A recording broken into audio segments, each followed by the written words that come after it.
Saudara, duet Anies Baswedan Muhaimin Iskandar menjadi pasangan pertama yang mendeklarasikan untuk maju di Pilpres 2024. Lalu bagaimana perjodohan politik yang tiba-tiba ini bisa terbentuk dan juga bagaimana peluang elektoralnya? Kita bahas hal ini bersama dengan nantinya akan bergabung bersama kami Sekjen PKB Syaiful Huda.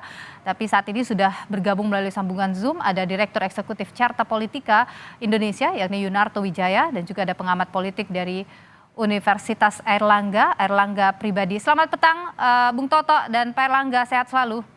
Selamat petang. Baik, nanti kita akan masih kita coba untuk bisa bergabung dengan Syaiful Huda ya. Tapi saya ingin ke Mas Toto dulu. Jadi Mas Toto, kalau Anda lihat apa yang terjadi ini, apakah memang Muhaimin Iskandar ini akan mampu mengisi apa yang diharapkan oleh Nasdem, yaitu mendulang suara di Jawa Timur, Jawa Tengah gitu? Ya, logikanya memang itu yang dipercaya oleh teman-teman Partai Nasdem ya, bahwa ketika bicara mengenai Anies Baswedan, kelemahannya ini adalah basis Jawa Tengah, Jawa Timur, lalu segmen NU. Dan kalau kita lihat memang yang dibutuhkan adalah sosok seperti misalnya Ibu Khofifah. Itu yang menjelaskan kenapa kalau kita ingat awal-awal kenapa sih nama Ibu Khofifah yang diajukan oleh teman-teman Nasdem misalnya, bukan Mas AHY. Dan kalau pertanyaannya adalah apakah betul PKB bisa melengkapi kekuatan elektoral buat Mas Anies? Iya. Tetapi kan pertanyaannya adalah apakah betul Caimin sosok yang tepat? Itu menurut saya sesuatu yang harus menjadi PR buat teman-teman PKB dan tim Mas Anies secara khusus.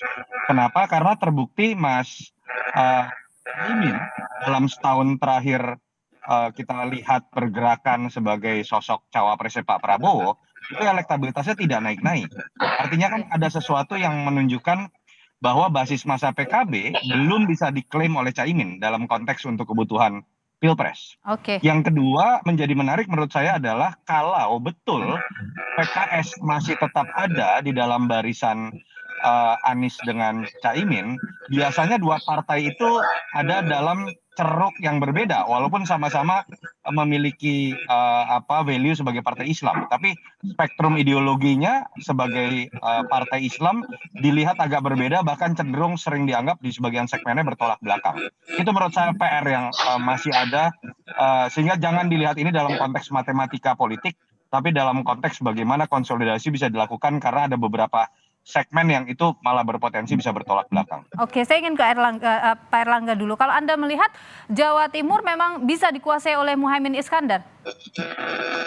Kalau kita perhatikan bahwa memang Jawa Timur itu kunci ya dalam Pilpres baik 2014 ataupun 2019.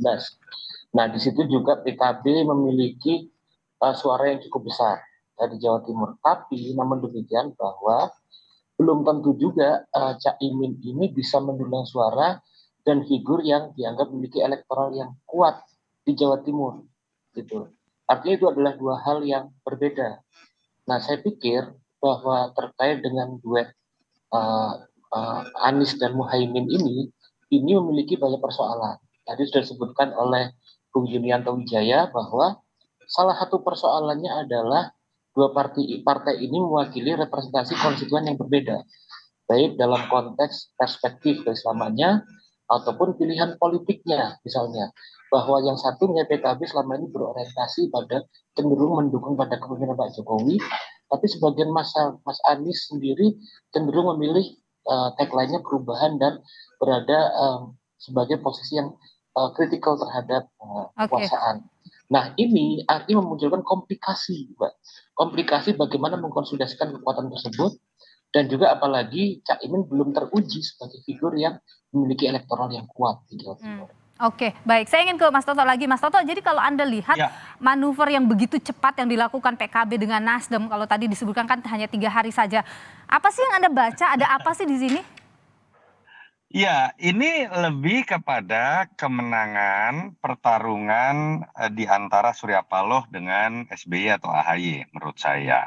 Yang kedua, ini adalah cara bagaimana kemudian PKB juga memenangkan pertarungan di level elit.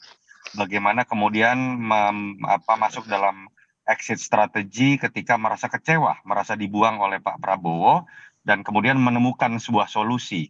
yang tetap menempatkan Caimin sebagai cawapres sesuai dengan hasil muktamar.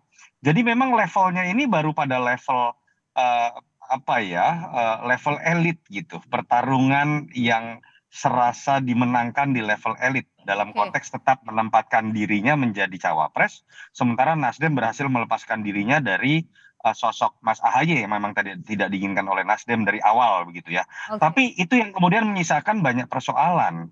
Hal-hal yang bersifat cepat dan kemudian hanya terkait dengan taktik dan pertarungan di level elit, ini kan tidak dimulai dengan konsolidasi di level struktur, apalagi sampai level konstituen. Di sini akan banyak pertanyaan yang muncul, terutama misalnya dari kalangan PKB, apakah kemudian ini sudah dikonsultasikan dengan kiai-kiai, sudah dikonsultasikan misalnya dengan basis konstituen, karena kalau tidak, di situ malah akan muncul potensi beban terkait dengan konsolidasi tadi.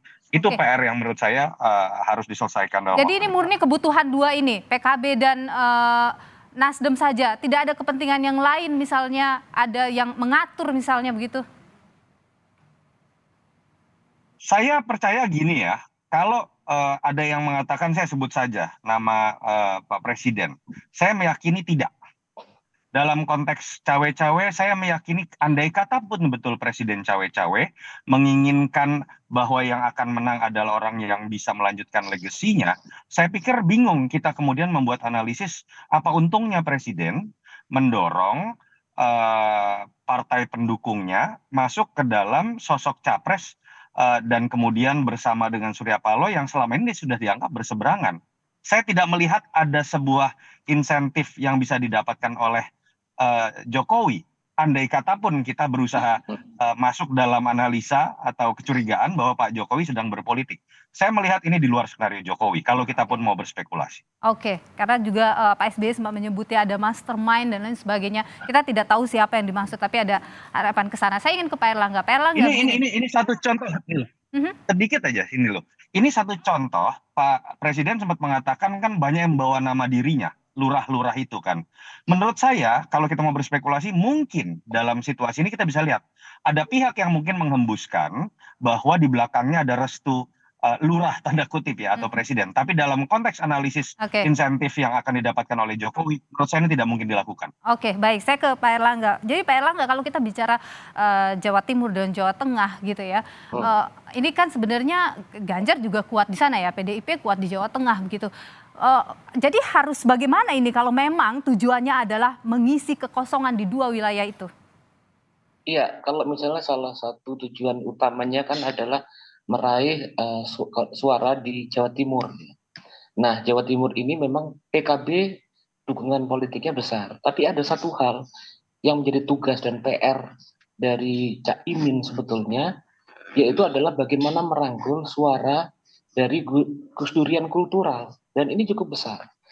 Nah, selama kemudian Cak Imin tidak bisa melakukan rekonsiliasi dan kemudian membangun komunikasi dengan keluarga Gus Dur, maka kemudian sebagai figur dia tidak akan mendapatkan dukungan elektoral yang kuat di Jawa Timur yang basis NU. Nah, ini menjadi suatu PR tersendiri dalam jangka waktu yang tidak panjang seperti sekarang. Oke, Gitu.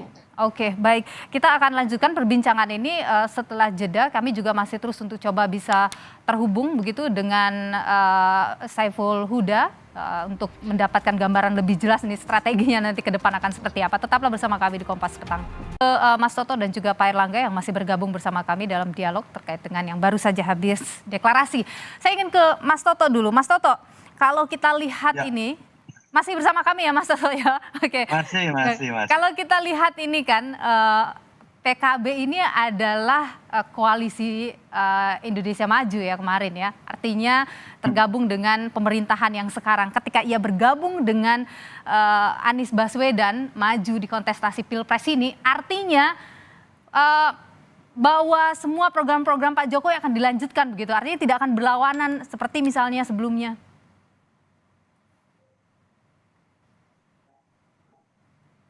Halo? Ya, Mas Toto bisa dengar saya?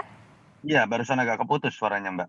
Oke, saya ulang pertanyaannya ya. Jadi kalau kita lihat PKB misalnya ini kan adalah koalisi Ya, Indonesia Maju, koalisi yang tergabung dalam pemerintahan begitu. Sekarang bergabung ya. dengan Anies Baswedan. Itu artinya eh, Anies dan Muhaimin ini bisa saja terus melanjutkan apa yang sudah Pak Jokowi kerjakan begitu ya, kalau Anda lihat.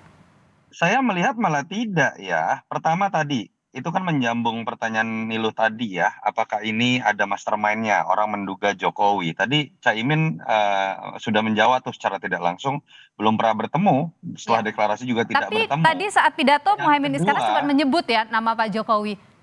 betul. Yang kedua, tapi begini, kalau masuk ke pertanyaan terkait dengan apakah ini akan melanjutkan, yang masuk itu adalah Caimin ke dalam koalisi perubahan. Saya nggak tahu namanya akan berubah atau tidak. Oke. Dan yang menjadi panglima atau operator dalam sistem presidensial itu adalah presiden atau calon presiden dalam konteks pemilu. Jadi harusnya ini dimaknai memang Caimin masuk dalam koalisi perubahan, tertarik dengan visi misinya Mas Anies. Yang harus ditanyakan adalah bagaimana pertanggungjawaban Caimin ketika awal-awal dulu berbicara mengenai keberlanjutan, konsisten dalam koalisi pemerintahan Jokowi. Apakah ada perubahan sikap, misalnya dari PKB setelah masuk ke dalam koalisi perubahan? Tapi juga akan ada tantangan buat Mas Anies ya, ketika menampung koalisi bagian dari koalisi pemerintahan Jokowi, akan ada pertanyaan dari para pemilihnya, pendukungnya yang memang betul-betul memposisikan diri Mas Anies ini kan oposan tanda kutip ya. Oke. Apakah kemudian akan menunjukkan Mas Anies lebih melunak dan apakah itu disengaja atau tidak menjadi bagian misalnya dari kesadaran dari tim perubahan bahwa kepuasan publik terhadap Jokowi masih tinggi, itu yang menurut saya menjadi menarik untuk kita lihat. Tetapi kan tadi dari wawancara itu pun terlihat ya sebetulnya ini memang koalisi yang tanda kutip ya terlalu sangat cepat lah untuk terbentuk dan saya meyakini belum ada pembicaraan visi misi kesamaan program apalagi platform. Ini hanya didasari pada kepentingan elektoral di level elit yang memang harus ada PR ke depan untuk dikonsolidasikan dalam level nilai-nilai kesamaan sikap dari mereka. Oke, jadi belum tentu begitu ya membawa apa yang sudah Pak Jokowi lakukan sebagai presiden. Saya ingin ke Pak Erlangga. Pak Erlangga, kalau kita bicara survei dari keduanya ini ya, Anies yang berada di posisi 3, kemudian Muhaimin Iskandar ini kan surveinya masih 0, ya. Kalau terakhir Litbang Kompas melakukan survei itu. Bagaimana nih strateginya supaya bisa mengerek survei atau elektoralnya Muhaimin Iskandar di sisa waktu yang sedikit ini? Iya, kalau kita lihat bahwa baik Mas Anies sendiri itu bukan berada pada top ya di ranking ketiga dan Caimin sendiri masih belum masuk ke dalam kandidat yang 3 besar dari Cawapres. Nah, ada persoalan atau PR utama yang harus diselesaikan dulu. Pertama bahwa pasangan ini ibaratnya itu kalau dalam perkawinan satu sama lain memiliki karakter yang sangat berbeda, membutuhkan penyesuaian-penyesuaian. Penyesuaiannya sendiri harus dilakukan dalam jangka waktu yang cepat. Ini masalah. Dan kedua, dan gimana hal itu sangat berpengaruh terhadap konstituen-konstituen dari masing-masing pihak. Bisa jadi kalau tidak bisa diselesaikan persoalan penyesuaian itu, justru pendukung-pendukung utama dari baik Mas Anies ataupun Cak Imin bisa jadi bergeser pindah ke pasangan yang lain. Gitu. Itu jadi persoalan. Dan kedua, kita juga lihat bahwa NU ini memiliki banyak figur dengan faksi-faksi politik yang berbeda-beda. Oke. Salah satu PR utama dari Cak Imin adalah bagaimana membangun rekonsiliasi dan deal dengan kelompok Gus Durian yang pengaruhnya cukup besar di Jawa Timur. Oke. Belum lagi dengan juga dengan tokoh-tokoh NU yang lain.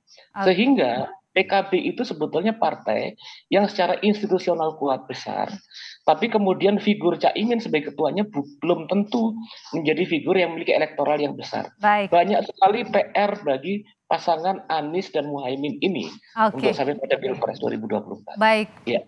Tentu ini jadi challenge buat Nasdem dan PKB ya, bagaimana kemudian bisa memenangkan kontestasi Pilpres 2024. Terima kasih Pak Erlangga Pribadi, pengamat politik dari Universitas Erlangga, dan juga Bung Toto Yunarto Wijaya, Direktur Eksekutif dari Carta Politika. Sehat selalu Bapak-Bapak.